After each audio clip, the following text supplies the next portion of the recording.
आणि एक मोठी बातमी हाती येते। शिवसेना आमदारानं पत्रकारांना धमकी दिल्याचा प्रकार समोर आलाय।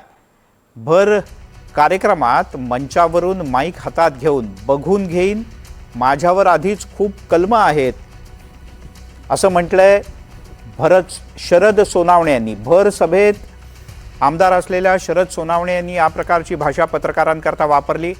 खासदार अमोल कोल्हे यांच्याबद्दल सुद्धा काही अयोग्य भाषेचा वापर त्यांनी केल्याचं कळतं। खासदार जिवंत आहे की नाही असा प्रश्न त्यांनी अमोल कोल्हे यांच्या संदर्भात केला। तुम्ही धंदा मानून ठेवलाय ना सर्वांनी, धंदा। हे धंदेखोर झाले सगळे, हे इथून दंगल घडवतील हे वाणी।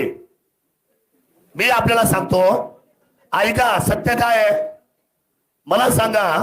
21ची सोनवणीच्या बाबतीमधला काय त्याने रिपोर्ट केला, त्याने काय केलं, त्याने काय लिहिलं स्पष्टपणे, रद्द झाली। तेवढं लिहिलं गेलं झालं 21 तारीख रद्द झाली का मॅडम?